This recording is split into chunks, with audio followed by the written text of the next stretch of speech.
Okay, thank you everybody for coming. Merci beaucoup à tous et à toutes pour venir cet après-midi. Je suis très fier je suis Scott Simon, professeur dans la faculté de sciences sociales, cher en études taïwanaises et membre chercheur du Centre d'études de politique internationale. I'm a scholar at the Center for International Policy Studies and at the Human Rights Research and Education Center here, as well as being Taiwan Chair and Professor of Anthropology.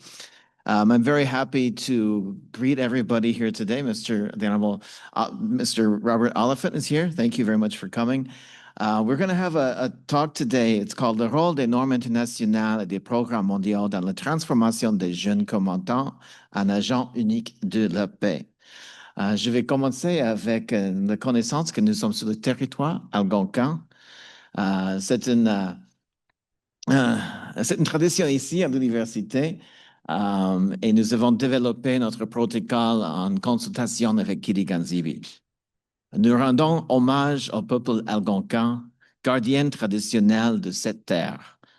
Nous reconnaissons le lien sacré de longue date, l'unissant à ce territoire qui demeure non cédé. Nous rendons également hommage à toutes les personnes autochtones qui habitent Ottawa, qu'elles soient de la région ou d'ailleurs au Canada. Nous reconnaissons les gardiens et gardiennes des savoirs traditionnels de tous les âges. Nous honorons aussi leurs dirigeants et dirigeantes d'hier, aujourd'hui et demain, au courage indéniable. Merci, Chimigwech. And now it is a great pleasure for me to introduce our first speaker, the Honorable Robert Oliphant, Member of Parliament for Don Valley West and Parliamentary Secretary to the Minister of Foreign Affairs. So, Mr. Oliphant, the stage is yours.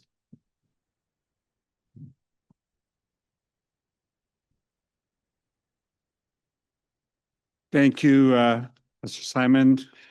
Bonjour tout le monde, je suis Robert Oliphant, je suis secrétaire parlementaire pour le ministre des Affaires étrangères. C'est vraiment un grand plaisir d'être ici avec tout le monde. Je vais continuer presque tout le monde en anglais, mais je peux parler en français si vous voulez, d'une autre fois. I was really pleased to be asked to be here today for a couple of reasons. Partly because of the important bilateral relationship that Canada and Japan have been forging over the last number of years, particularly in parts of the world where we may not be traditional partners because we haven't got a shared colonial past and we haven't got shared language backgrounds. However, we have a shared commitment to peace and security, to combating terrorism, and to providing opportunities for young people free from war. And so it's the first reason that I wanted to accept this was because of work that we have engaged with in Japan, with Japan and in various places around the world. The second part is because of the very fragile world in which we live. This weekend, I spent 2 days at the Halifax International Forum on Security. And this is always an interesting place to look at defense issues, security issues, peace issues, and Canada's place in the world as we attempt to both assess the current threats and situations in the world, but also to look at Canada's role in peace building, peacemaking, and peacekeeping. 3 activities that Canada has had historical activity in, but not necessarily, and this is Rob speaking now, not necessarily the government of Canada, not necessarily to the level at which I believe Canada and Canadians would like us to be involved in. And so I come to you rather humbly as a Canadian right now to say that while we have a very peaceful existence in the world, our world is not at peace. And we see wars, civil wars, raging across our planet, as well as cross-border transnational wars that are continuing to demand our attention every day. Just to fill you in on my day today, I've already had 2 meetings about Sudan. And when we look at the tremendous humanitarian crisis, the political failure, and foreign interventions, which are taking place in Sudan, we have to stand back and say, where is humanity in this world? I also met with Amnesty International. I've met with the NCCN, the National Council of Canadian Muslims, to talk about peace in our world. Tonight, I'll be speaking at I think it's tonight, with the Mennonite Central Committee, who are peace builders and peacemakers in our world. So while we are engaged and aware, we also have to recognize that our world is failing at bringing peace into our world. Some of you will be diplomats, some of you will be scholars, some of you will be practitioners of peace, and all of you will be leaders attempting to change our world. That's what the University of Ottawa expects of you. We continue, though, in our world to look at a world of displacement, conflict, inequality, violations of international law and humanitarian law. The world has constantly faced war, but I think we were turned totally upside down 2.5 years ago with Russia's illegal invasion of Ukraine. It hurts us in every way. I often talk about Ukraine and say, it hurts my head in that the international rules-based order is being broken by a permanent member of the United Nations Security Council. We have an illegal invasion of another country where sovereignty and integrity of that people is being violated. It's offensive to us that another country would do that, unprovoked. But it also, frankly, hurts our hearts.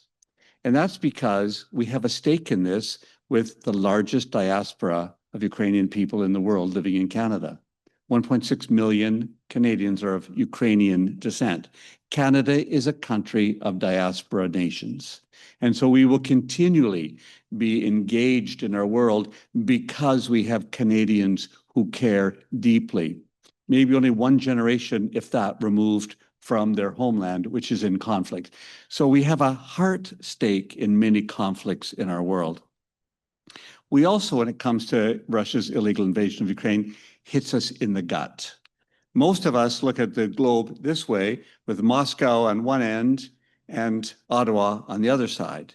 But if we stand on our toes and look at the globe this way, we recognize that we have a maritime border with Russia, and that the fragile nature of Canada's Arctic and the world's Arctic is such that as the Northwest and Northeast passages open, we can feel, if not a kinetic threat of military presence in the North by Russia, we recognize that our sovereignty needs to be protected at all times. This is one example of the fragility of our world. In the midst of that, and I particularly have been spending the last few years on Africa, where approximately 30 wars are being undertaken right at this time, women and girls are disproportionately affected by war and insecurity. Last year, I was in Ethiopia, and between 2021 and 2023, 600,000 people were killed in the civil war with Tigray. I went to a shelter for some 400 former women combatants. In this shelter were 400 women, survivors of that war, having been combatants in the war, women combatants in the war, and 395 babies. Think about it. 400 women coming out of a war, 395 of them as soldiers having become pregnant in the war. The violence against women is real. The violence that these women had, as many of them were raped and victims of sexual violence in war, is a reminder that women and girls face disproportionate violence every time war breaks out. Women, peace, and security continues to be an incredibly important part of our government's agenda, as do youth, peace, and security. These are frameworks that help to build a durable and sustainable peace. It is proven time and time again that when women are engaged in peace building, peacemaking, and peacekeeping, the peace is more durable. We need to bring women to the table. We need to bring women to the table, not as recruits to non-state actors in violence, but as peacemakers and peacekeepers. Men too.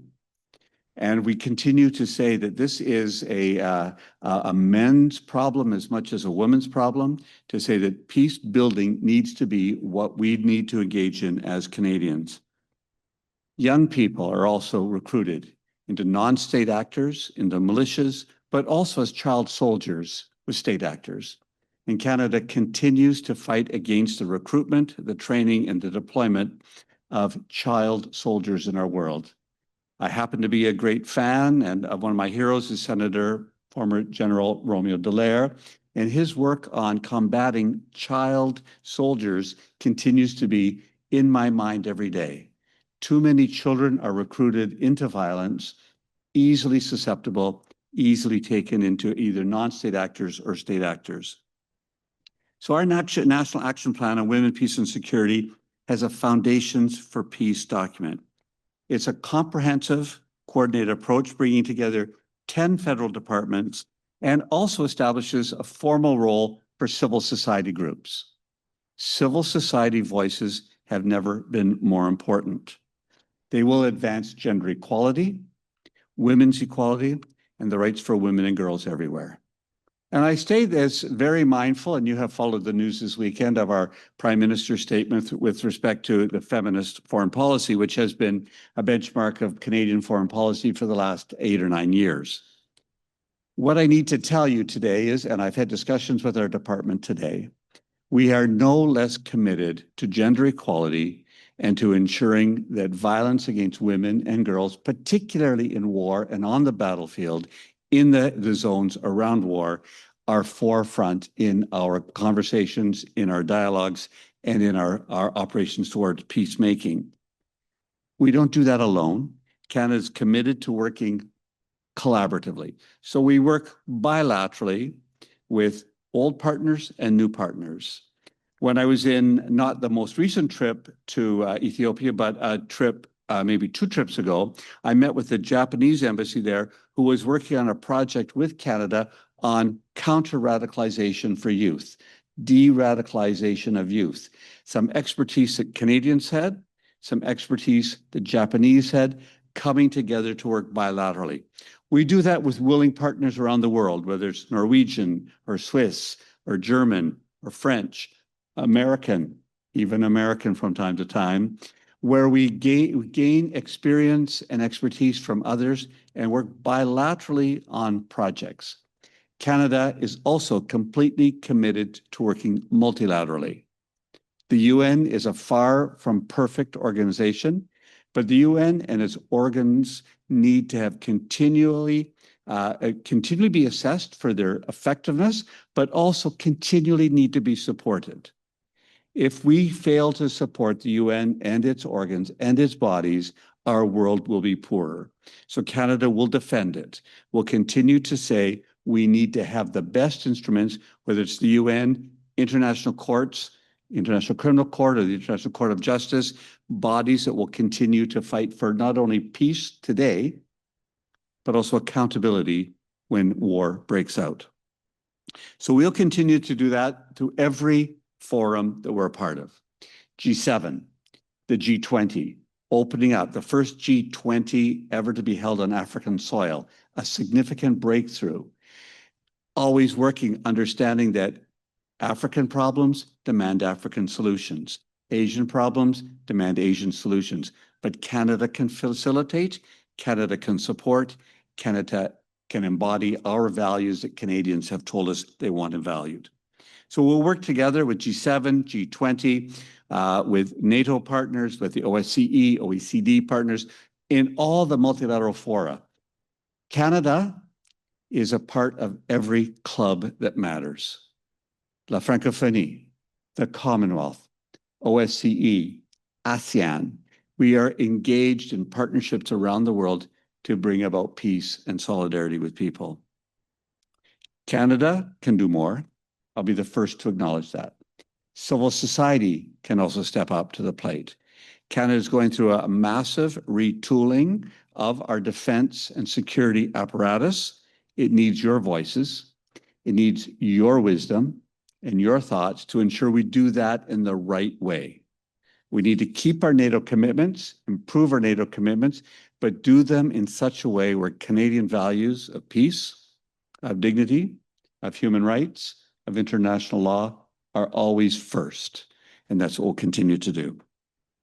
I've left my script quite a bit, but that's okay. We'll continue to push on these issues. I wish I could stay for the conversation.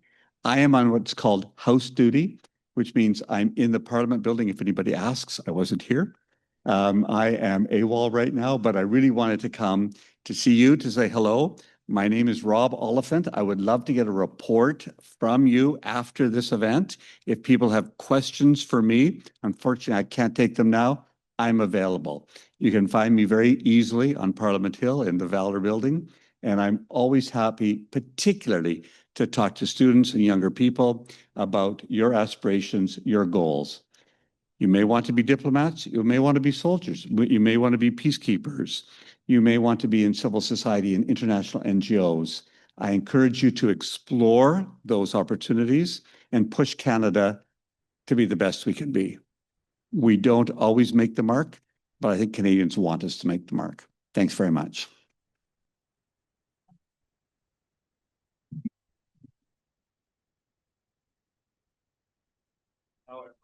No, thank you very much for those great remarks. I appreciate the African stuff. So thank you. Yeah, we'll be in touch. Thank you. So now I'm very happy to invite Professor Nisha Shah to come up to the podium to greet everybody on behalf of CIPS. I will remind you, if you need coffee and cookies, there is some in the back, but please. Yeah, thank you. Bienvenue à tout le monde pour cet événement à CIPS. C'est presque la fin de la journée, donc je vous remercie pour prendre le temps et donner votre attention à cet enjeu très important, mais peut-être un peu inconnu. I won't take too much of your time here because I know I'm not the main event, but I did want to welcome you on behalf of the Center for International Policy Studies, which is a multidisciplinary institute at the University of Ottawa across the Faculty of Social Science, across different faculties in the faculty, or different departments in the Faculty of Social Science and the School of Law. And our objective is really to foster awareness and policy relevant research on key issues of international concern. This event today is really an exemplar of CIPS' effort to leverage scholarly expertise to foster international networks to address really pressing security challenges, not just in Canada, but globally. Today's event really is about the way that war and peace can shape outcomes and interventions, particularly in regards to the role of children in warfare, and yet institutional support to address the impact of war on children and their role in peace building, I think, remains quite limited. So I want to thank all the speakers, all the audience members for your time and attention to this topic, for being here today. And I think, as Mr. Oliphant said, at a time when there seem to be so many uncertainties about the prospects and possibilities of peace, events like today remind us of the need to be persistent as scholars, as students, and really as engaged members of a global public. So thank you so much for being here.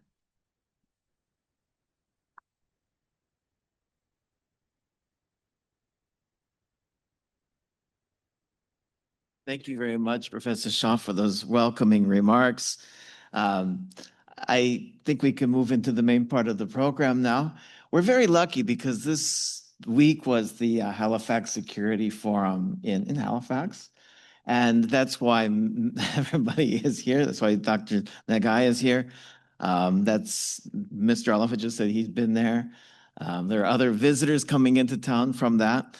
And in fact, that's where I met Dr. Nagai in February of this year, because we met at the Halifax International Security Forum in Taipei. And I immediately was struck by the importance of what he is doing in the world.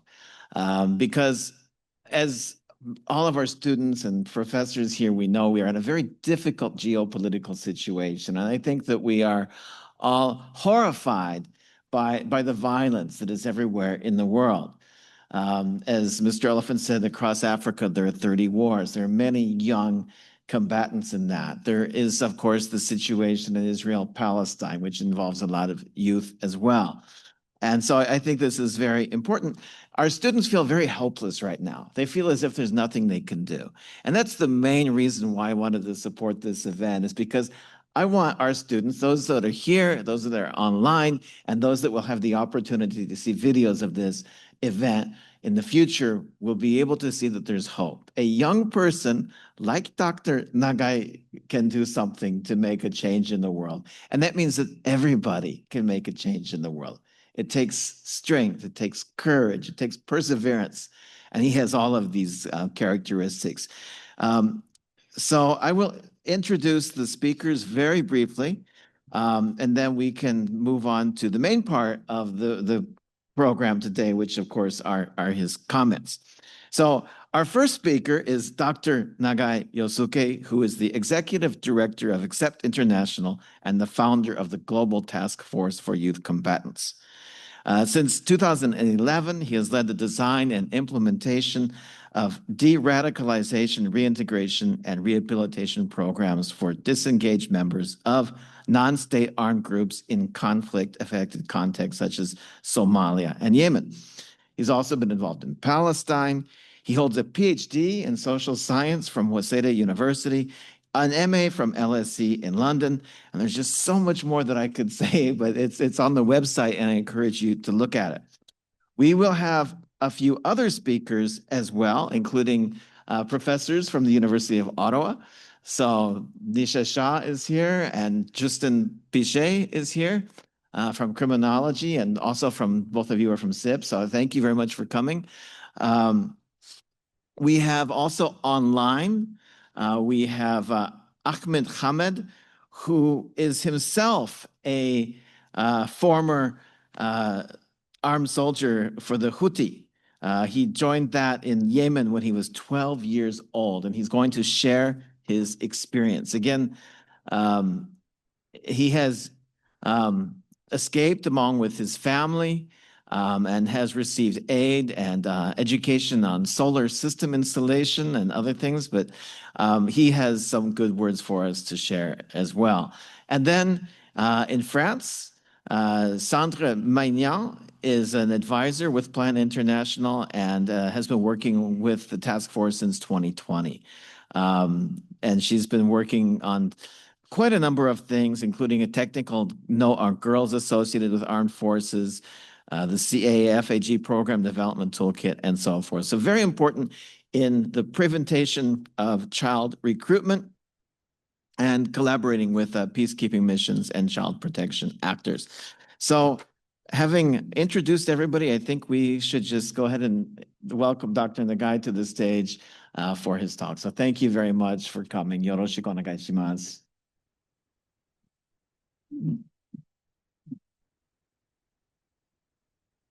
All right. So, oh, wait. All right.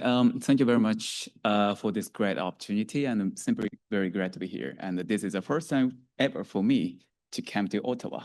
So everything is new, and also I'm very glad to be here, especially in this best university and very super clean, nice university in Ottawa, Canada.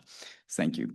So actually this time, I will use my PowerPoint slide like this, and maybe I gotta take like 15 minutes to maximum 20 minutes to explain the law of international norms and the global agendas in transforming youth combatants into unique agents of peace. So my name is Yosuke Nagai, and I'm basically executive director of ACCEPT International.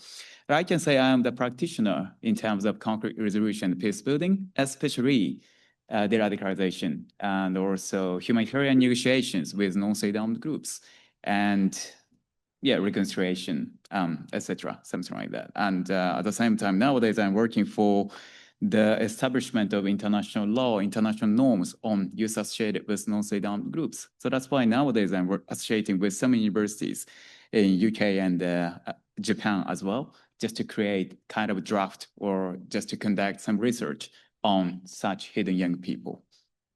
So then, okay, so let me explain what we're doing, because we accept international. I can say we are somehow famous in Japan, in Japanese. But in English world and in English, actually, we are not so very famous yet. So that's why, let me explain a little bit about what we are doing. So we accept international. We accept, we not reject. We accept international is usually working in several countries, including some very active conflict zones like Somalia, Yemen, Palestine. And also we work in post-conflict areas like Colombia, Kenya, Indonesia. And we do many works, but first of all, we work for radicalization prevention. So as you know, radicalization has been, one of the biggest global security issues for decades. But even right now, yeah, there are.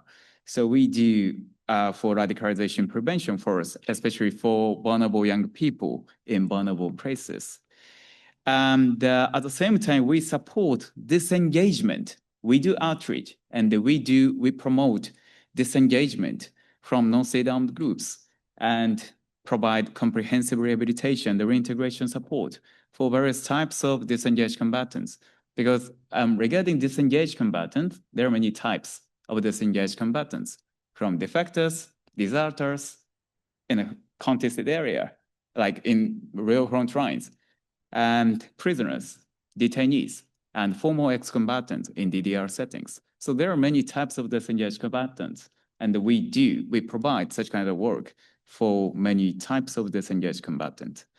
And at the same time, we cannot ignore the victims and survivors.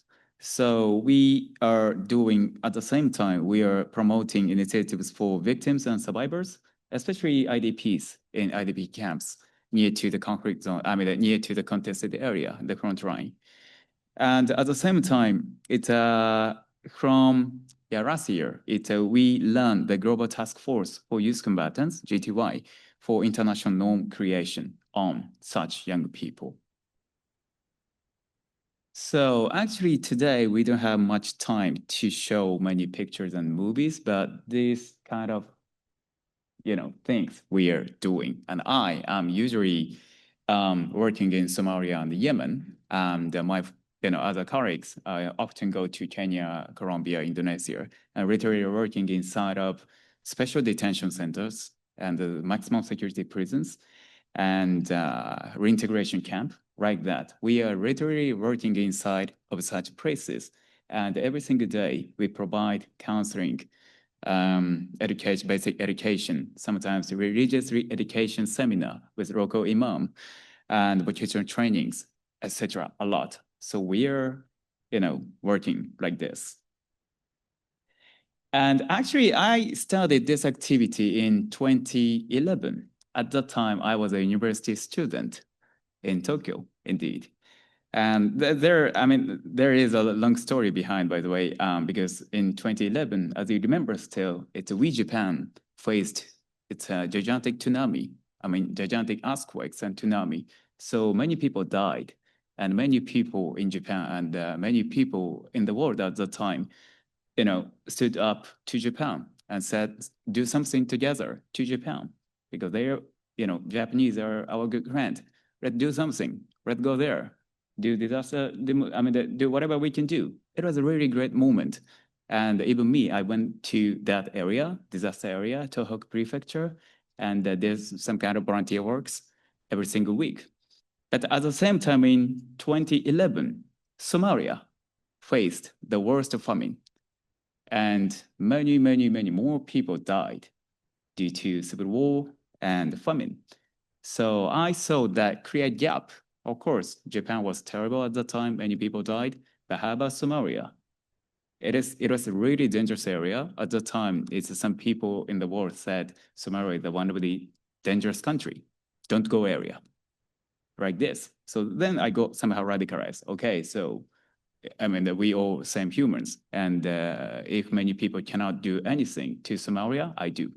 Then I started this work. I mean, I'm founder.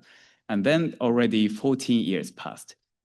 So anyway, throughout my experience for these 14 years, I have been, interacting with over 3,000 disengaged combatants in many countries. And I had many lessons learned.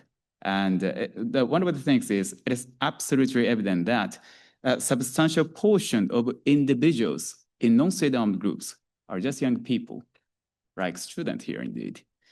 And today's global agendas and torrent, emphasizing youth empowerment and the youth engagement in Ottawa, Toronto, maybe London, Tokyo, New York, Geneva. Every week we see youth is power, youth is the leader of tomorrow. No, youth is the leader of today. Let's go, like this. This is beautiful, amazing. And we are in the agenda of SDGs. So youth is one of the very key players. So no one say, no, youth is nothing, youth is decoration. No, even every single international conference or summit, nowadays we must have youth delegations, youth representatives. So this is a time where we are. But at the same time, how about the young people in non-state armed groups? That's my thought indeed. Because every time when I'm in the conflict zones, especially literally front line, for example, in Somalia and Yemen, what I have been seeing is just young people are shooting each other, and even disengaged people are just all young people, teenagers, 20s and 30s. And I'm thinking, so how about these young peoples? I've never seen them in Geneva, New York, Tokyo. No, never. So that's somehow my primary thought indeed. So, and then I started to thinking that even young people in such non-state armed groups, as well as those who have disengaged from such organization, have also the potential to embody a lot of youth as agent of peace and leader of tomorrow, no, leader of today. I can say logically, indeed, and I can see some unique potential, of such young people. So this is somehow thinking on the front line.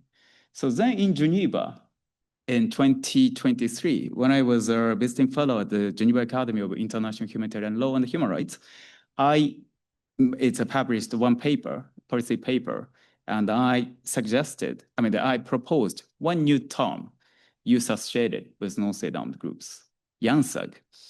So because actually we, the world, have CAFAG. So there is child soldiers. But when we describe child soldiers very officially and academically, we use this term, CAFAG. But we don't have a young one. So that's why I created, with some researchers in Geneva, youth associated with non-state armed groups. The definition is any person aged between 18 to 35 years, but not strictly limited to this age range, who is or who has been recruited or used by non-state armed groups in any capacity. So this is a definition. And nowadays, for these 2 years, 3 years, I have been doing many things about this YANSAG. Then it's last year, in 2024 to 2025, it's I and with my team in Accept International conducted large-scale dialogue-based survey with a total of 450 current and former YANSAG across 15 countries to develop a comprehensive understanding of YANSAG indeed. Many countries, 15 countries, Somalia, Al-Shabaab, Yemen, Ansar Allah, Houthi, Kenya, Al-Shabaab and ISIS, Indonesia, JAD and MIT, so many things. So because even regarding non-state armed groups, there are many types of non-state armed groups. So not only Daesh or not only Al-Qaeda affiliated groups, but also there are other types of non-state armed groups in the world. So that's why we took this kind of large-scale survey and did many analyses as well. Then key findings. There are some key findings. So first findings was many YANSAG joined armed groups as CAFAG, as child soldiers. So average joining age was 20.3 years old, but mainly joined under 18. And the mean minimum was 11.4 years. and some joined in such organization before 10 years old. I'm under 10 years old. And the average duration of involvement is 5.5 years. And it means so many YANSAG pass from childhood to adulthood, still inside the group. The CAFAG, in terms of CAFAG, child soldiers, so there is some great international law architecture. So basically, we must do protection for them, but usually that ends at 18. So there is an 18-year cliff. So urgent need to expand that protection to YANSAG, especially who joined as a children, because they were child at the time.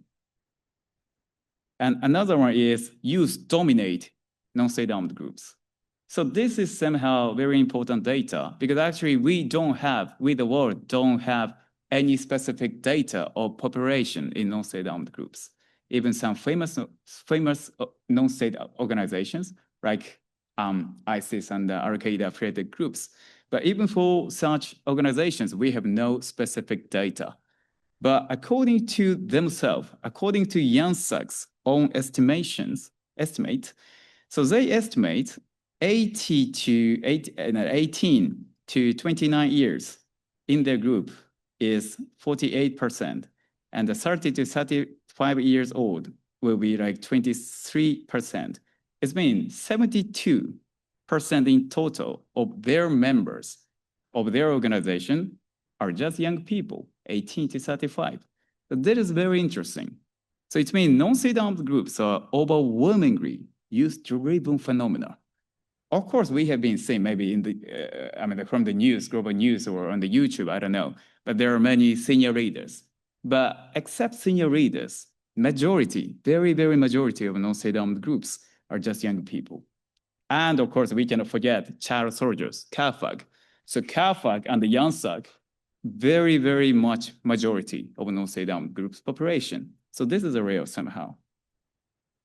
And so this is all pictures from Somalia. It's a real frontline in Somalia and during our operation for outreach and disengagement from Al-Shabaab. So all of them, not all, but most of them I can say are just young people. So from the left, so at that time of surrender, the disengagement, like 18, 22, and 15, and 17. So just young people and a very, miserable situation. They have nothing. It's a one bag and one or two AKs, and sometimes one PKM and rocket launcher, finish. So they are fighting in such places. And the third one is the many YANSAG feel their voices are not heard. Yeah, we can imagine. So around 70% reported feeling ignored by government and the international community. So despite global youth inclusion, youth empowerment, youth engagement agenda, especially in great cities, beautiful cities in nice countries, like Geneva and New York, such kind of voices are totally left out. No one can listen to such voices. And they cannot have passport. They can speak English or French. And they don't have, sometimes they don't have the internet even. So this is real as well. And the first one is, at the same time, nevertheless, they have desire, strong aspirations to become agents of peace. 85% believes that they can play a peace-building role in their context. And the 89% want to contribute it indeed. So, and also, they have also a lot of lessons learned. So they stress non-violence way, empathy to others, and helping others, one another in their countries. So these are values forged through adversity. Through their fighting, through their past. Everything in the past indeed. So that's why it's their resilience and aspirations represent a major untapped peace resource indeed. So this is a unique potential I'm observing indeed. And I'm always thinking, how can we unleash this kind of unique potential together like this? So like in Somalia and the Yemen, we do always do our best to create opportunities for disengaged combatants in their society, to do something positive to their society. So on the left, it's all young people on the picture, former combatants of Al-Shabaab. There is no peace accord, there's no peace process, but in active conflict zone, they are doing kind of volunteer work for IDPs in IDP camps. And we have been seeing many positive, result from the thing. And in Yemen, on the light one, it's the 3 people wearing the white vest are former member of Houthi and Ansarullah before, but now they are doing whatever they can do to support IDPs in IDP camps there. So there are many examples indeed. And the last 3, it's YANSAG has messages for the world. So they have messages indeed. They have many messages, but there is no system. There is no,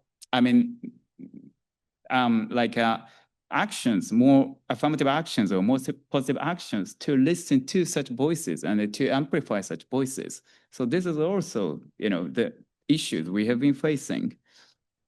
So that's why it's most YANSAG began as children, Kafag, and remain unprotected as youth or adult.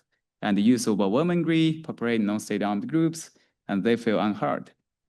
And their lived experience are not liability, but asset for reconciliation and social transformation. So that's why we must bridge the protection gap and empower YANSAG as a unique agent of peace. And regarding existing international norms, because we have many international law and we have many international norms. So international humanitarian law and the international human rights law, international criminal laws. Of course, we can say many things, but basically, there is no instrument named YANSAG, of course, explicitly. So applying very general norms to a very highly specific population leaves edge cases unserved. So this is a norm issue and the international law issue. So we have some very basic and very general international norms and laws, but that is not enough to such specific young people indeed. And there are many examples in the coercive interrogation, incommunicado detentions, and discrimination. Everything are prohibited, according to international law. The reality is very difficult, especially in conflict zones, especially with such youth combatants in active conflict zones, very difficult. And also, we have females in non-state armed groups, obviously, and that is women YANSAG, I can say. In comparison with males, there is a deep stigma and the safety risks and economic exclusion. And there are many examples, by the way, but the lady on the left, so she is Tanzanian lady and living in the southern part of Tanzania. Tanzania is a very nice country, very safe. But northern part of Mozambique, they have some non-state armed groups affiliated with Daesh. And they attacked her village and took her and her friend there, and they took to their military base in a jungle, deep jungle of the northern part of Mozambique, and did many things. And he did some roles. And then after years, she decided to run away and return to her villages in Tanzania. But then she cannot disclose anything. No, even according to the local government there, Tanzania, they cannot admit such people there.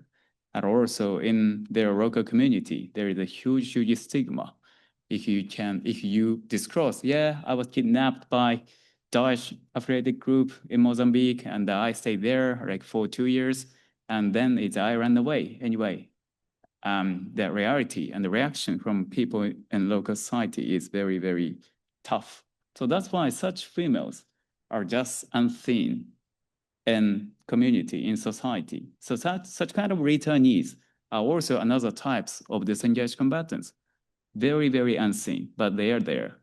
So, and also the short clip on the SNS in Somalia. So the local militia guys who have been fighting against Al-Shabaab, they are saying, okay, so if you take any females from Al-Shabaab side, it's okay that we have a right to do anything to them because they are like spoilers of war.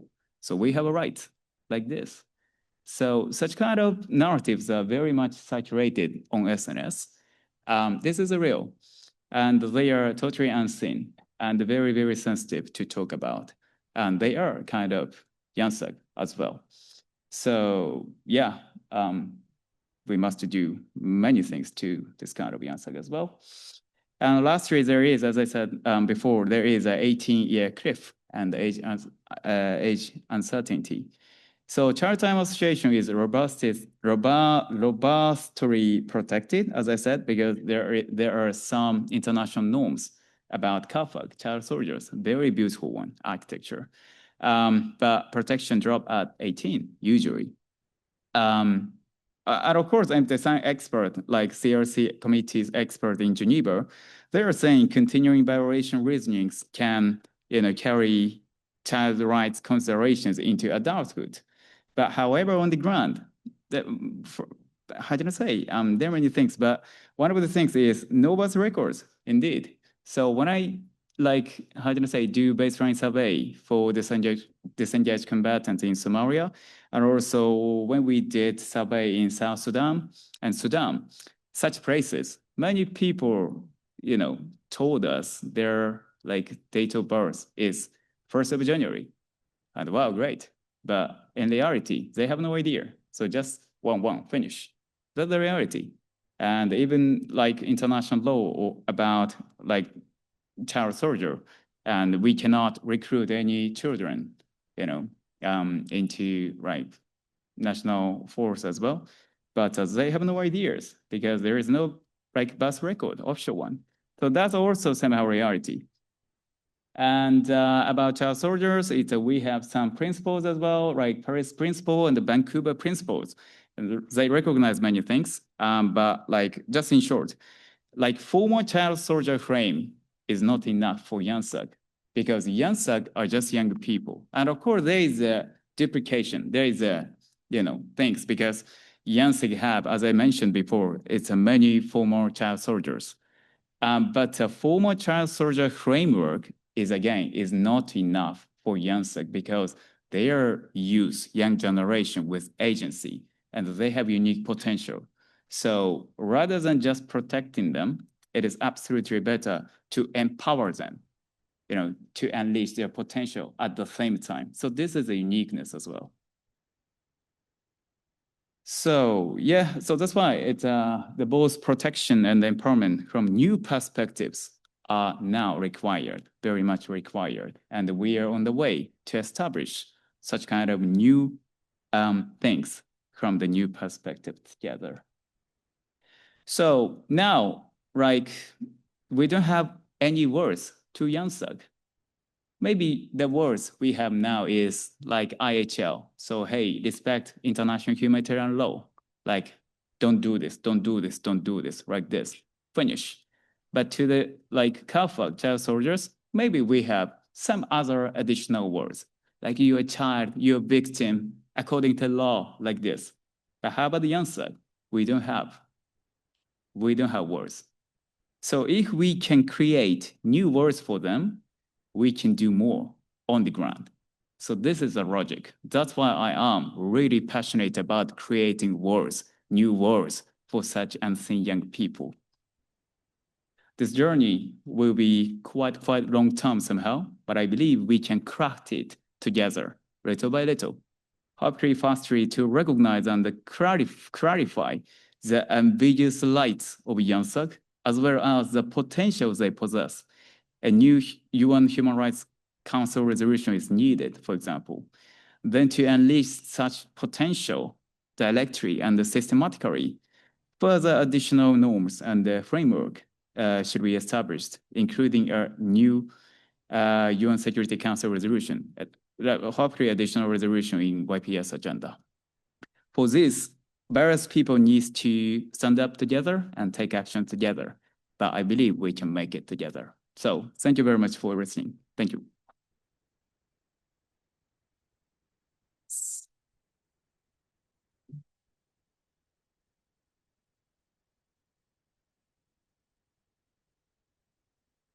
Thank you very much. I am now happy to invite our panelists up to the stage. So Nisha and Justin, you can come up and we'll take a seat here. And Yosuke will take a seat up here. And so we will begin. Each person will reply to what has just been said. Nisha has to leave a little bit early, so you will begin. Then we'll go online with Sandra and Ahmed, and then Justin, and then we'll have a moderated discussion, after which the floor will be open to question and answer. So, Nisha, why don't you begin? Can you hear me? All right. So I wanted to thank you so much for, I think, providing so much detailed information on an area, as you said, is largely overlooked. Within both kind of the scholarly literature on youth and war, and also the kind of policy frameworks we have to kind of challenge this binary between childhood and adulthood when thinking about both involvement in non-state armed groups, but also peace building. And I think I really just have more of a question or curiosity than any other observations. You talked a lot about expanding the norms of protection so that they would expand to the kind of youth sector. I'm also curious about the norms that would enhance promotion, because I think one of the elements that you highlighted is that there's actually a gap, not just in protection, but a gap in facilitating the involvement of youth in peace building efforts. So based on your field work, what do you think would be some examples, or what are some of the what's some of the kind of preliminary work to establish the framework that would enhance the not just the recognition of youth, but also their direct participation?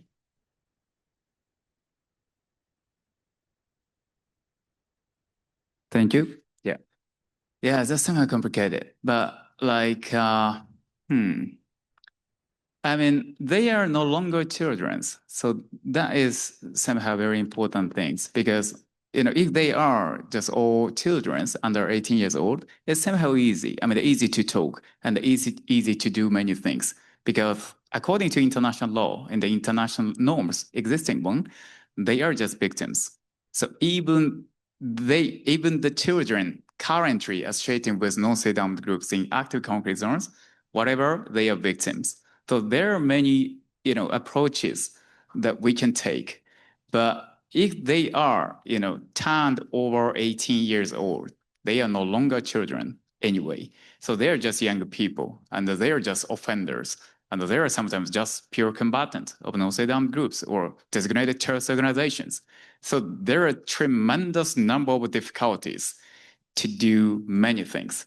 So, and also, like, you know, it is somehow difficult just to expand protection things to such youth combatants, because they are youth now. And of course, it's maybe about justice. We cannot forget the justice, because even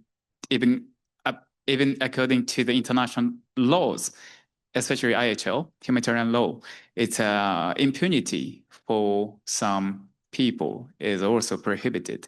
So it's somehow unfair, and also it's a very, very difficult to only expand protection things to them.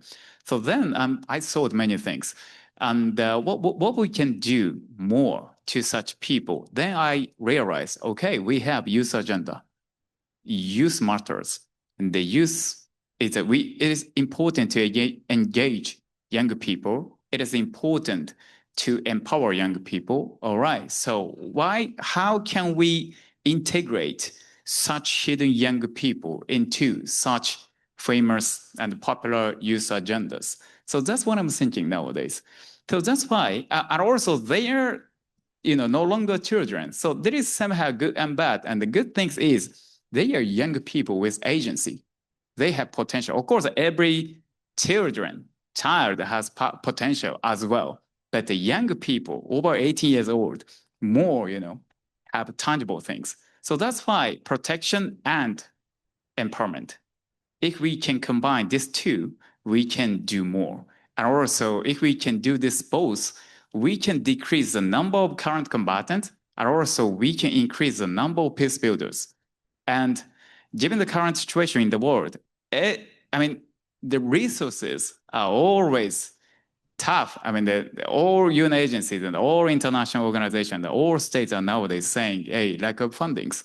And then all of us are not afford, to help other people and to fund many things. So that's why, all right, so if so, for me, for my perspective, they are untapped manpower, untapped resources indeed as well. So that's why I'm thinking, how can I, make that empowerment to them? Yeah, and there are many ways, and there are many to go. So we are just on the way. So now we'll go to our speakers online, I believe. Nisha, do you have anything else? No? Okay. So we can speak. Sandra?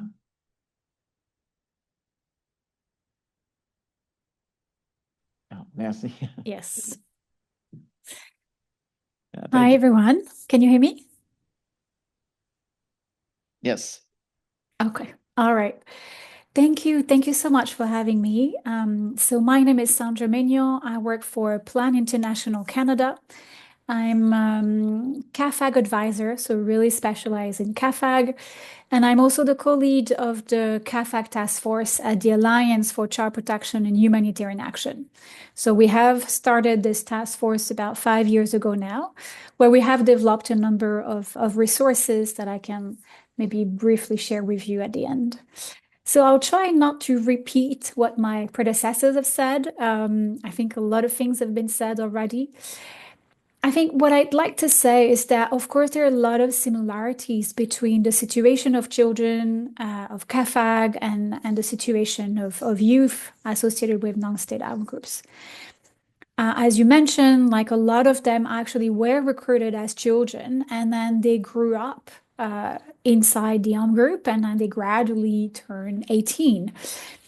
And when they leave as young adults, all the protection, all the resources that was available for children is no longer applicable. And so most of the children, the CAFAG, when they leave the armed groups, if they can go through the reintegration process that is led by UNICEF and by NGOs, they often receive some support. So they receive support such as psychosocial support. There is support to help with their reintegration within the family, within the community. There is quite a holistic reintegration package for them. Of course, based on the availability of resources, which is now becoming more and more of an issue. But there are some resources available for them.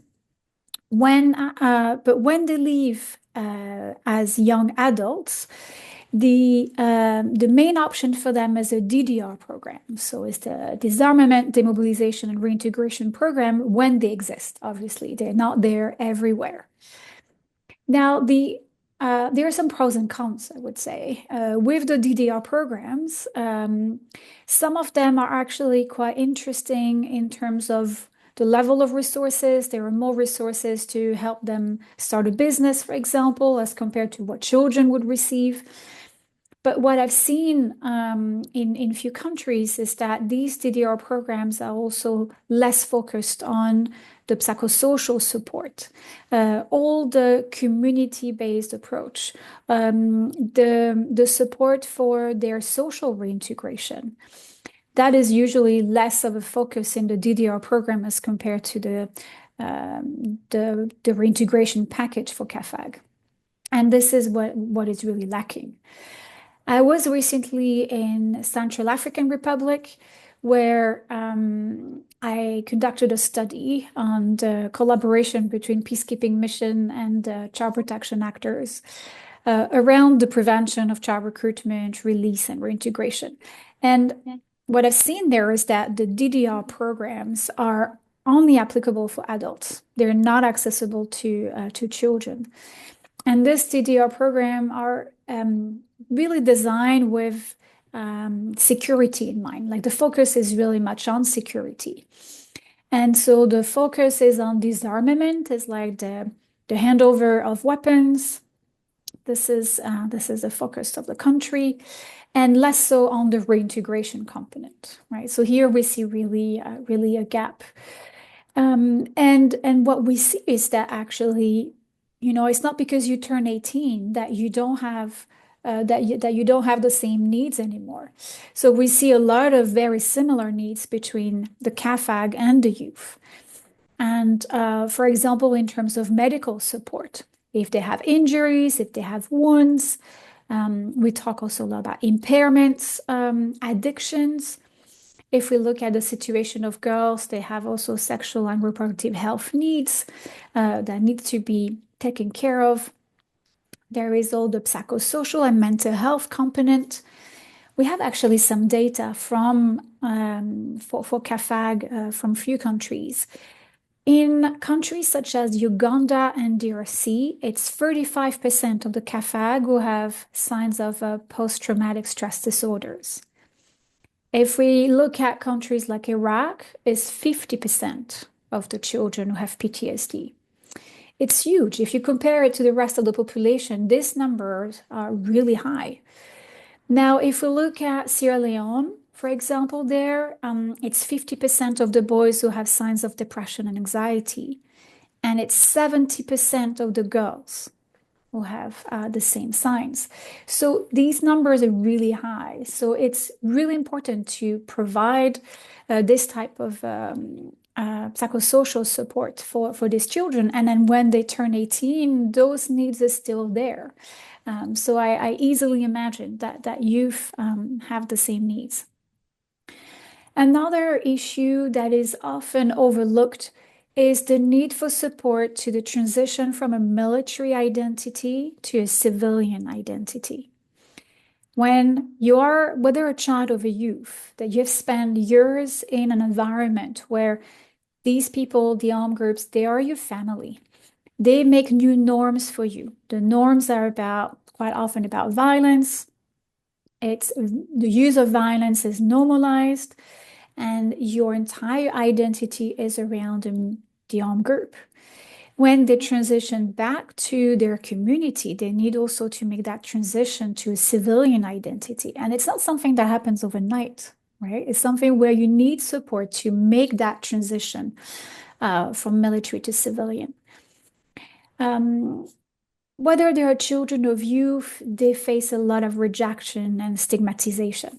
I think my predecessor talked about it as well. It's they are sometimes rejected by their own families because they are scared of them, because some of them have committed crimes. Sometimes they have even killed some family members because they were forced to.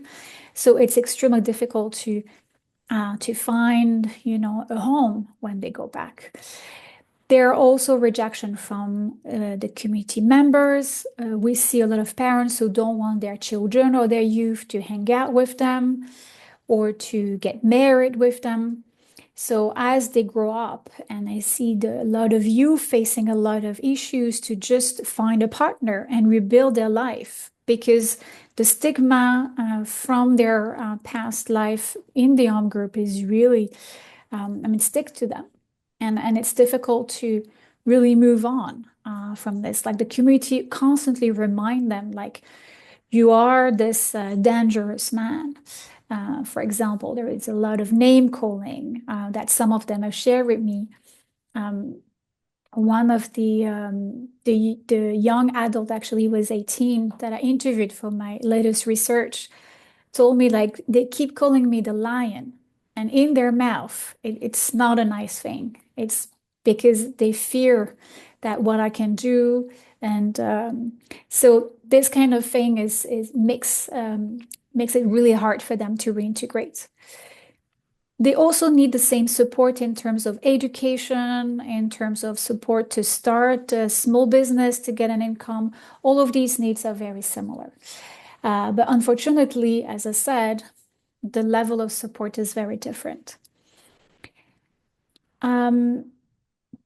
There is also the legal framework. So I know things have been mentioned already, but indeed, there is a legal framework that is available for children. We have the Convention on the Right of the Child. We have the Paris Principles. There is what we call the Children and Armed Conflict Agenda of the Security Council, with mechanisms such as the monitoring and reporting of the 6 great violations against children. This mechanism really helped to protect children, to document child recruitment, and this is then used to do advocacy. But for youth, as soon as they turn 18, they are considered as perpetrators of crime. They can be arrested, and all the protection that was available for children where they're considered as victims of recruitment no longer apply. So I'd like to end with just a spotlight on the situation of girls. We talk a lot about CAFAG and those youth, and I'm pretty sure in everybody's mind here in this room, you think about boys. But there are also girls and young women who have been recruited, sometimes by force, or they were coerced to join the armed groups, and then have been used for sexual purposes. Now these girls and young women have children that are born of sexual abuse with fighters and commanders. And these girls and young women often fall through the cracks. And that's the same for girls. Unfortunately, one of the findings of my latest research really highlights that girls are completely invisible. And I imagine that young women are even more. So they are considered as dependents of the fighters and the commanders, and not as victims of child recruitment, as recruited by force by an armed group. And when these young women and girls have children, it's extremely difficult for them to go back to their communities. They will face a lot of stigma and rejection from their families. Often themselves don't want to go back because they know what to expect. There is a lot of resistance from the commanders to let them go as well, because they want them. I was just in Central African Republic, I've been told that they're there to fulfill their physical needs. And so they cannot be let go. So you see, you can easily imagine the situation of those girls and young women that we should not forget. Thank you. I'm going to stop here. I think we can move on to Ahmed. Yeah. Okay. So thank you very much, Sandra. أحمد ممكن تبدأ الآن. Great. Okay, so just Ahmed will talk in Arabic and then I will translate his speech. And first, hello everyone. My name is Ahmed. I am 19 years old. Inshallah, I will share with you my story, and but I will talk in Arabic because my English isn't very good. And for take skin of time, and inshallah I will start now. بالبداية طبعا كنت في اليمن تحديدا في منطقة صنعاء ما بين 2018 و 2019. بذيك الفترة تم تجنيدي يعني بشكل إجباري مع ميليشيا الحوثي أو بهذا الشكل، وبعدين شو اسمه اجبرنا على خوض عدة أشياء مثلا مثل دورات، حيث هذه الدورات بالواقع انقسمت لعدة مراحل. اعتمدين 2 مراحل أساسيات، حيث تكونت المرحلة الأولى عبارة عن دورات تدريبية مثل تفكيك السلاح وتركيب السلاح إلى مرحلة القنص، بينما المرحلة الثانية اللي هي كانت الأهم بالنسبة لهم اللي هي كانت تمحورت حول دورات ثقافية، حيث بالأصل تكونت عن تحريف شديد للمنهج الإسلامي والأخلاقي. وطبعا استمرينا على هذا الحال، وكان الوضع المعيشي نفسه صعب إلى أن تحسنت الأوضاع شوية كذا، وقدرنا بحمد الله إن إحنا مثلا نهرب لمناطق أخرى. وإلى الآن يعني شو اسمه تحسنت الأوضاع، لكن بالبداية أو أول ما هربنا وانتقلنا لهناك كنا نحسب إن إحنا بنبدأ حياة جديدة أو حاجة زي كذا، لكن واجهنا صعوبات.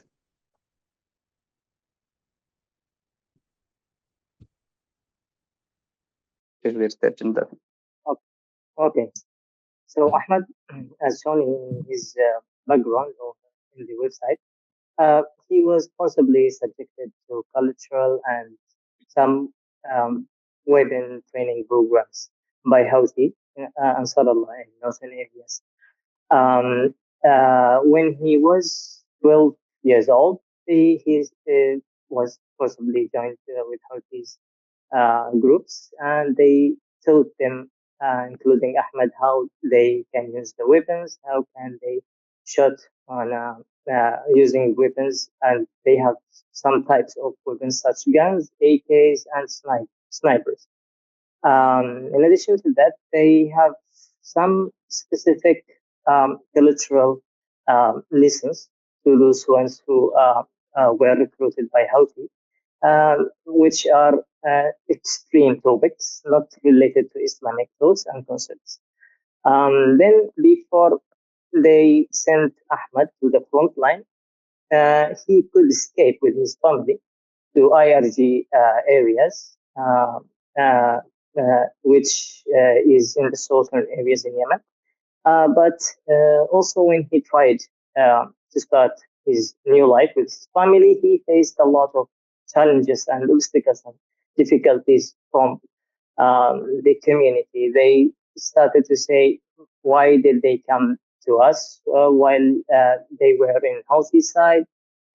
Those people and those young people and these families came from northern areas, from Houthi controlled areas, are our enemies. So they don't have the space, they don't have the place to live with us. So after that, he could join with certain international programs, rehabilitation programs, where he lives in Aturba. He gained some skills using like how can they install solar energy system, how can they use computer, how can they also get some lessons to relieve about the stress that they had previously. So through these programs, by accepting international, he could think about his future positively and start his new life, although the obstacles and the challenges he faced by the community. And that's all. And he said that if there are any questions, he's ready to answer.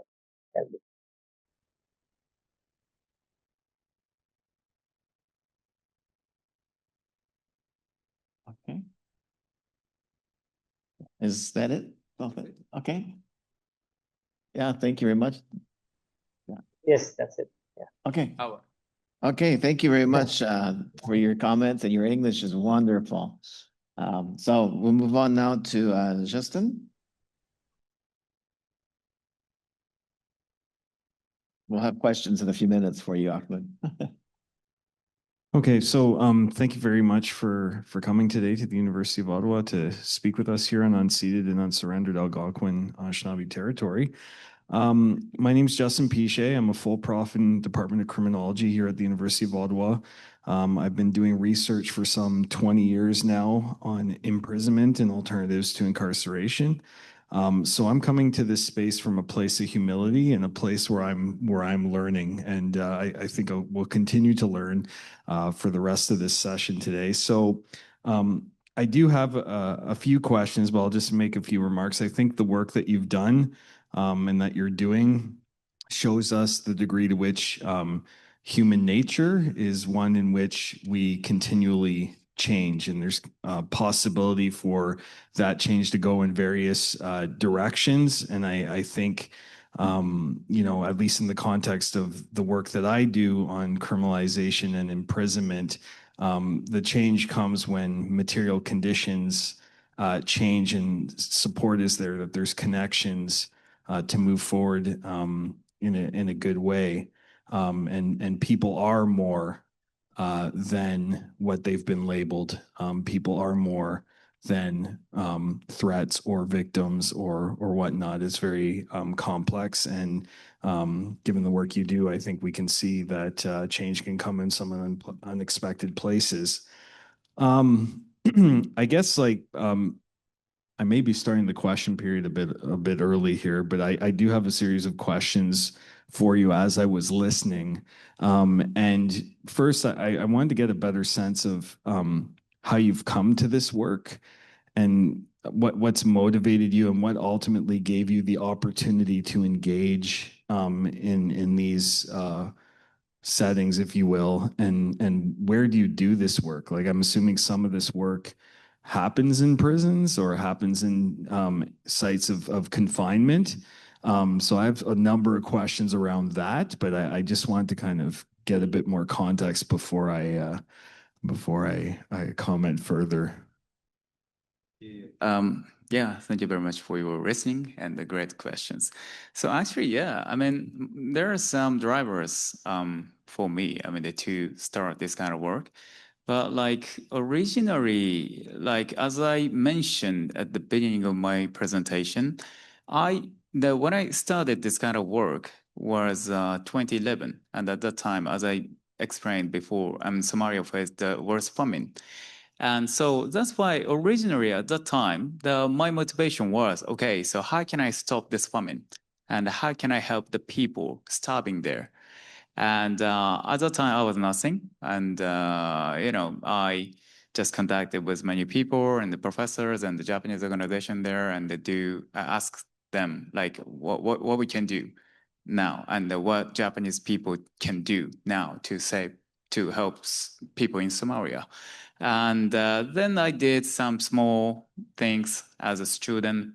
But gradually, I thought, okay, so I'm the conflict and the terrorism are the, cancers. Without tackling that the conflict and the terrorism, we will forever to see its famines in Somalia and the instability in Somalia and refugees from Somalia, IDPs in Somalia. So then I thought, okay, so what can we do to solve that the conflict and terrorism in Somalia? But in reality, like there is, I mean, theoretically, and also like according to the study of conflict resolutions, there is no specific answers to difficult armed conflict with difficult armed groups, usually which we can't do negotiation with. So, with somehow talkative guys, we can talk, we can negotiate, and followed by maybe peace process, and followed by hopefully peace agreement somehow. But with like organization like Al-Qaeda affiliated groups or Daesh groups, there is no peace agreement so far, nothing. So without such peace agreement, without peace process, even, so what we can do, that is very, very new field. So then I was starting to thinking like, how about the people in such organization? Are they all devils like that? Then gradually, I thought and I noticed, okay, they are same humans. And most of them looks like me, just young people there. So what we can do like that? So that's why, of course, it is extremely hard, difficult, sensitive to get in touch with such people in such active conflict zones. So that's why I usually have a lot of negotiations to get access, to get in such very sensitive facilities in very active conflict zones. But always negotiation, because I believe to do something to such people are kind of keys for conflict resolution, the peace building in such difficult places. So that's my main motivation, indeed. So that's why I am very quite passionate about doing and working inside of such facilities and do work directly with such YANSAG people. And many people cannot do that. And many people want to take distance. That's what we do. Some have to do. And if we can do, we do. And even if it is Looks like very difficult, but we do. So that's our motivation indeed. And could you speak a bit about this work that you do in sites of confinement, how imprisonment itself facilitates or undermines that work? Because, you know, you're trying to transform the way that folks relate to the world and relate to each other, and folks who they've considered friends, or folks that they've considered quote unquote enemies, and so on and so forth. How does the prison hinder or facilitate that? Yeah, I mean, as you can imagine, like prison system or like such detention system or rehabilitation system or reintegration system in active conflict zones are very, very, I can say terrible. Nothing there. And of course, as you know, there are some international norms and law even about prison things and the imprisonment, but the reality is totally different. So that's why basically in Somalia and in Yemen, we established many facilities inside of maximum security prisons, special detention center for prisoners of war, like that. So that's why we even like empower local government and the local facilities there, and to realize such necessary rehabilitations and reintegration support for the population there. So without that, it's really difficult. And like no offense, but like there are many international human rights organizations, and they are quite active, you know, like pointing out, this is issue, this is the international law violations, and this is terrible. I understand that's very important, but at the same time, most of local like governments and like prison officers or whatever, such people have no capacities indeed. So that's why we do support such kind of facility things. Then we do our programmings indeed. Yeah, difficult. But of course, I mean, the situation in the cell, for example, is really terrible. Like 100 people, 80 people, 120 in a cell, in one cell. Health situation, human rights situation is always very difficult. I guess this will be my last question, and then I'll cede space. So I guess another question that your comments bring to mind for me is, okay, so you're operating in conflict zones, and there's limits in terms of what you can and can do in these very crowded, inhumane, manifestly unjust spaces, I would say. So what would you say? You've spoken a bit about the good things that your work has done. What would you say about the pitfalls or limits of the work that you think merit structural changes, like to deal with what's considered to be radicalization? Because like as I was listening to you speak, I was thinking of like, these things are occurring in radical contexts where folks lack self-determination, lack freedoms. There's no peace yet, and many of these places you're working in, and there's certainly not support. So what are the limits and pitfalls of doing this work that point to the need for more structural responses to the kinds of issues that you're working on? And that'll be it for me. Yes, thank you. There are too many issues, too many problems. And basically, traditionally, even in the donor communities, main donor states communities, and even in the international organizations community or UN agencies, whatever, this kind of field is not so very much popular. Like no one want to touch. And also at the same time, we, the world, have so many issues at the same time. Territorial issues, refugee issues, sustainability, many things. So that's why, like traditionally, like for this kind of combatants over 18 years old, just regarded as risk or threat to be controlled. So this is very traditional perspective from DDR. It's, as she mentioned, like disarmament, demobilization, and reintegration. So reintegration is like to transform them to be a normal person in a society. So back them into normal life as a civilian. So that sounds like okay, but the perspective is just to control the risk and to do many things to prevent from rejoining into armed force like that. So that is the mindset, basically. So, with this mindset, many systems and many discussions are going on indeed.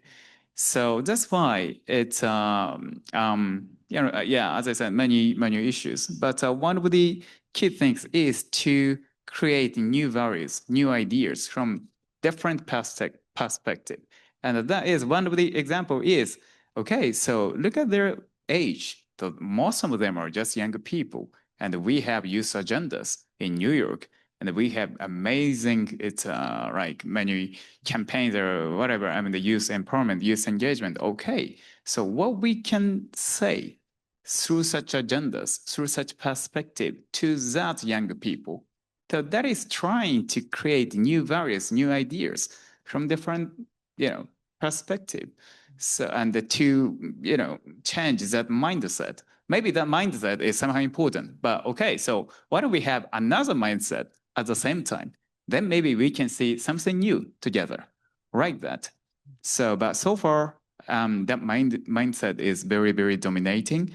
And in general, as I said, this field is not so popular. So that's why we need to do many things. And also we need to know more about like positive stories about such young people, like Ahmed today. So he's quite shy today. So, and he shared nothing, but like we have many good stories, amazing stories, success stories of child soldiers, like public, they're world rebel, well-known like public speaker who were child soldier before. There are some, but how about young people? Nothing. So that's why we need to speak out more and more, and we need to find out more. That's one of thinking a bit. Yeah, good. Thank you very much. I think the time is just flying by. So we do have a time for a moderated discussion. I will ask one question of each person, and then we can open up the floor to question and answer. For the first question, I'll ask Yosuke, when you refer to international norms, because these norms have not been created yet, we need a convention, right? So what kind of specific frameworks or standards do you have in mind? What is necessary, and how can stakeholders be more engaged to make this move forward? All right, thank you very much. Yeah, there are so many complicated. Like I'm always thinking about like international law architectures about CAFAG, child soldiers. So as I mentioned, it's throughout this event today, there are many norms. There are many strong and not so strong norms, law about CAFAGs. So there is no one single convention. No, there are many. So that's why it is really important to create it's little by little. Maybe first of all, we can try to establish like a new human rights, UN Human Rights Council resolution at the first. And based on that, maybe we can try to establish more like that. So this is a journey indeed, going to be the somehow long journeys. And hopefully, in the future, we need to have more strong international norms like a Security Council resolution. So that has somehow legal obligations. Of course, nowadays, some strong countries are definitely ignoring such international laws and even the international legal obligations, but still, that is binding. So that's why it's, we need to create such strong international laws. But first of all, we need to, start with more right ones. So, and then compile. And we will, how can I say, shed the light to the human rights of the such YANSAG and to create the framework to empower their potential to be the agent of peace. So, yeah, there are many things that I want to talk about due to time. Yeah. Okay, well, maybe we'll have time to do that. It's okay. Maybe I'll ask a few more questions later. all right. To see how time is going. Yes. I'll move on to a question for Ahmed now. So thank you for coming in on Zoom like this. But what kind of support or empowerment do you feel is necessary? What kind of things do you need? And then drawing on what you've learned, what message would you like to convey to the international community? What would you like our students here to know?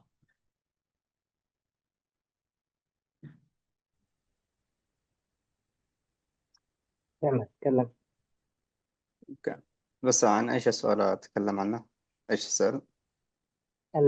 ما هي الرسالة التي تحب توجهها للمجتمع الدولي؟ أولا أود أني أشكرهم على المساندات اللي بيقدموها، وثانيا أريد أقول لهم يعني أن هذه المساندات أتمنى أنهم يستمروا فيها، وخاصة هذه الأنشطة، لأن هذه الأنشطة هي قادرة أنها توجد شباب قادرين على صنع السلام، خاصة أنهم كونهم هذول الشباب ونفسهم خاضوا تجارب سيئة وتجارب مؤلمة جدا، فهم أكثر الناس اللي يعرفوا هذه المعاناة وهذا الألم، وهم ما يريدوا أي شخص ثاني يمر بمراحل زي ما مروا بها هم. وإن شاء الله يعني بالنسبة إحنا لوحدنا مش قادرين نسوي الكثير، لكن بإذن الله طالما إنهم متعاونين معنا ويقدموا هذا الدعم إحنا بنعمل الكثير والكثير. Okay, so Ahmed saying that such events and such cooperation to help youth engage in some important events to share their stories is very important to be supported by the international community. He said that by themselves, only the youth by themselves, they cannot do anything. But within a bit, like small support, step by step, they can share their stories. They can also teach others who to avoid or to help them to not do the same mistake that they did previously. Because such youth like Ahmed, in fact, he was a child when he forcibly joined by Houthi, but now he is a youth. So he said he has previously very painful experiences, and to allow him share such experiences, such events is very important for Ahmad and others like him. Also, he said that international community should think about the way of supporting youth who engage with non-state armed group.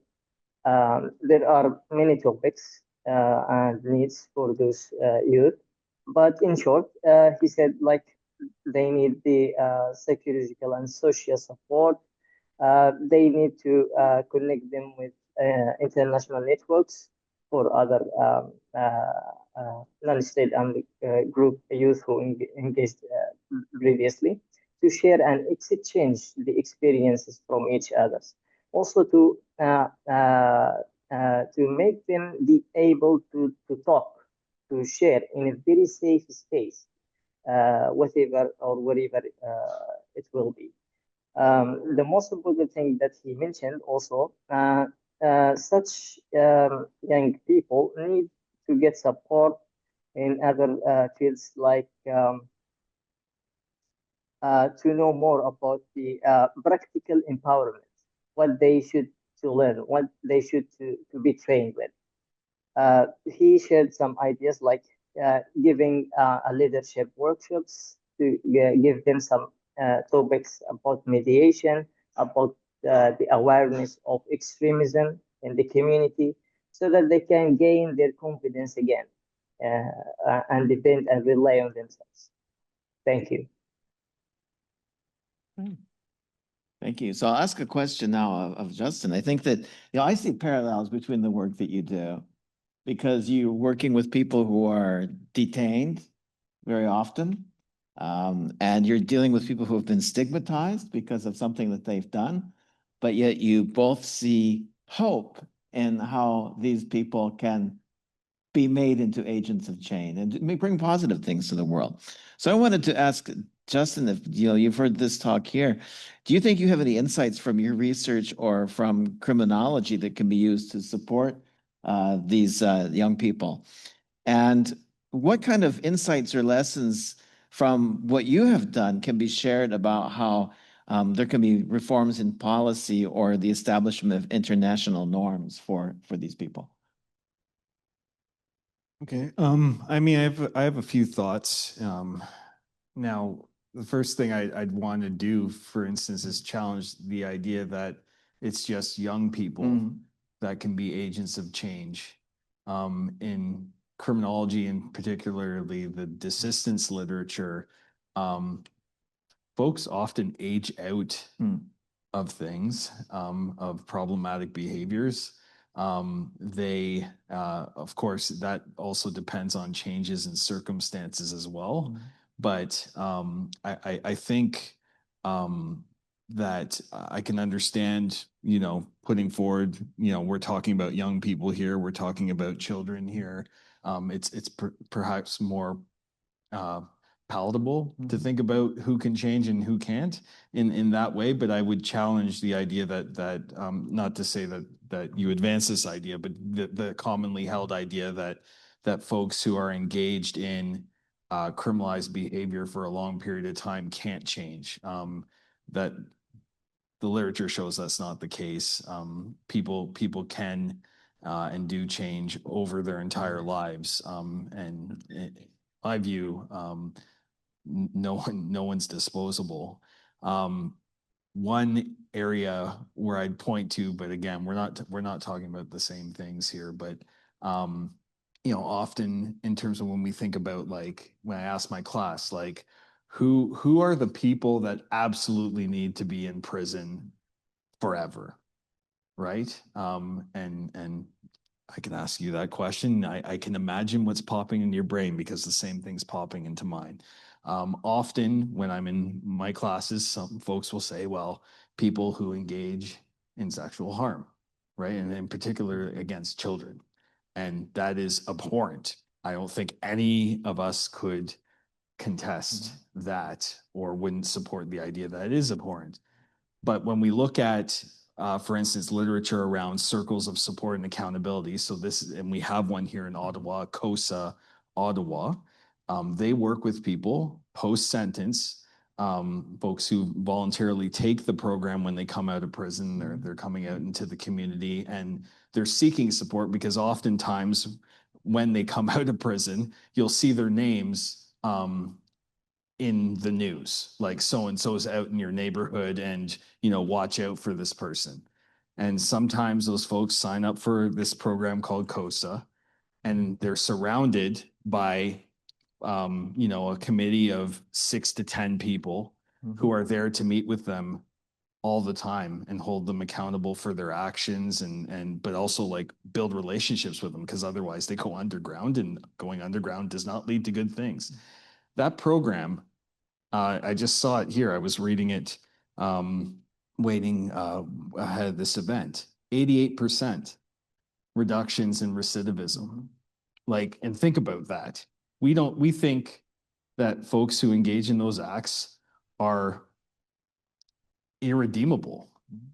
And the fact is, maybe there's a small percentage of people that we could maybe put in that pile, but I would hold out hope that programs like these demonstrate the possibility for human beings to change. So that's that. I'll leave it there, and that should set international norms writ wide. No one is disposable. So let's work from there in various fields to think about what that means in a world where disposability is as mundane as the air we breathe. I think you both are giving us hope that in all human beings, our better angels can prevail.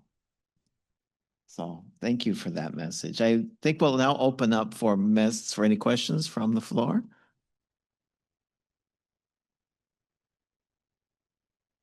And we have a microphone here.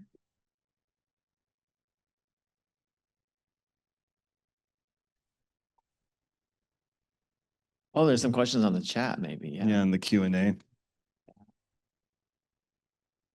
The question to Ahmed, maybe, because actually, every time when I try to have this kind of hybrid things, and try to invite the real YANSAG speakers. We, of course, have some difficulties. First of all, like for this kind of translations, and usually the internet problems as well. But this is real. Many YANSAG cannot speak English. Many YANSAG cannot access to nice internet. We usually take the YANSAG speakers to the capital in such countries, and with our local staff there, and try to speak something together. So this is real. So we need to take time. We need to have a cost, and very demanding. But we need to do many things like this to listen to such voices on the ground. So this is always what I'm thinking. Because I can move around. I can go to Geneva. Next day, I can go to New York. And then I can go back to Oxford. Very easy. But for them, impossible. Even when I tried to have a side event, UN offshore beautiful side event in New York, it was impossible even to issue visa. No way. Finish. So this is real. So that's why I want to continue to have this kind of opportunities in several cities in Western countries. So that's why if you have any questions to Ahmed, that will be also very fantastic. And he told me today he is very, very proud of being here, even online, because he felt like I am like treated as one of the speakers, one of the peace builders, not like beneficiaries of the radicalization programs or like target list of the counterterrorism like operations like that. So if you have any questions. So we had a good question online there that they asked, what about the international actors, foreign states that may be supporting some of these groups? So what about addressing the root causes of conflict, he said. Say again? Well, can I see the question? Yeah, maybe we can show the question there. Yeah, that's easier. Oh, it's very wrong. Okay. Different thing. What a long. Yeah, it's quite long. It kind of accuses us of being on a it looks somehow interesting. How can international policies be structured to address? Oh yeah. Yes, this is somehow very real. Yeah, how can I answer this? Yeah, this is a very tough question. And always so-called international community has contradiction. We have double standards. And yeah, sometimes we regard some organization as terrorist organization, but sometimes we just look at that and make a deal. So that's why always, this kind of very sensitive topic is very much politics indeed, international politics and even like a domestic politics there. So yeah, well, for the international community, yeah, for me as a expert on this kind of field, I am thinking that we need to listen to the voices of non-state armed groups, especially designated terrorist organization by some countries. And also we need to try to talk more, to engage with them more, because they are anyway humans like us anyway. So this is somehow important point. They are, some countries are saying they are terrorist organization, terrorist, but they are humans anyway. And I believe as long as they are humans, as you said, there are some hopes anyway. There are some spaces where we can find out together. I mean, there's something common, So that such changes is really much needed. And especially for these 2 decades or 3 decades of counterterrorism. And the world had a lot of lessons learned from Iraq and Afghanistan and from other places. And now we are just watching the situation in Sahel as well. Many people are saying on the ground there in Sahel, Mali, Burkina Faso, Niger, they are saying no to the UN operations. Bye-bye, cut off, please hand off. We don't like you. And of course, there are so many things behind, but we in so-called international communities really need to think about our position more and more and criticize ourselves and try to talk more and try to find out solutions together. Because as I said before, there is no solutions indeed. There is no answers on the textbook. There's no specific solution ideas inside of the handbook of conflict resolution in this library. There is no answers. So we need to do many things to find out new solution ideas together. This is where we are. So that's why, yeah, for that question, yeah, that's my answer. Somehow, a difficult question, but very important question. And the question we must to face seriously now. Yeah. Andre? Thank you very much for educating us about your very important work and also exposing to us the complexity of what you have to deal with. I'm aware that a few years ago there were people here who were studying the work of DDR in Morocco. The situation was different than what you described because that was not as, I would say, catastrophic. That was not about child soldier. That was just about radicals, Islamic radicals. My understanding from what was discussed so far is that it's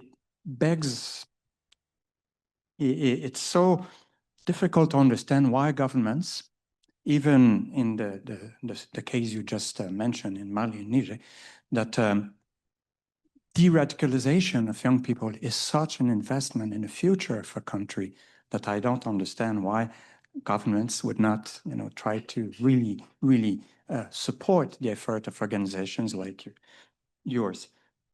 And I guess my question is simply, for example, in Japan, certainly the foreign aids, policy would see the importance of encouraging an organization or a movement like yours. So can you tell us about the different branches of the Japanese government involved with foreign affairs or international cooperation? How do they look at the effort of people like you? Yeah, thank you very much.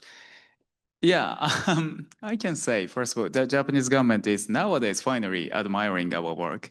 But before, like until 2020 or 2021, their attitude was, hey, Yosuke, don't go areas. That's too risky. And I understand you're not like adventure things or you're not like genre things, you're doing something important work, but such countries that don't go areas. So please don't go like that. Also, this kind of work. And sometimes I need to do humanitarian negotiations with such non-state-armed groups, including some senior members and middle class commanders. That is absolutely very sensitive, super sensitive. So while they are understanding the importance, they need to say, hey, that is very sensitive and dangerous, like this. But yeah, after 14 years, finally, they are very okay now, and we are cooperating together. And even the UK government and the US government, we sometimes work together. And nowadays, the UN agencies and the UN commissions in New York, Geneva, they are somehow admiring us and they're doing something collaborations nowadays. But basically, many people can logically understand the importance of this kind of work. But in reality, many people don't want to touch because very sensitive, dangerous, and we have many other issues. So yeah, even about regarding the conflict. So like to do something or to talk about something about pure victims, much easier. And no offense, that is very important to care victims and survivors children, cutback, very important. But when we seriously thinking about how can we solve this kind of armed conflict, very difficult armed conflict, we need to do many things. We need to do more new approaches to such so-called offenders or perpetrators or non-state armed groups. So that's why we do indeed. But yeah, that's the reality.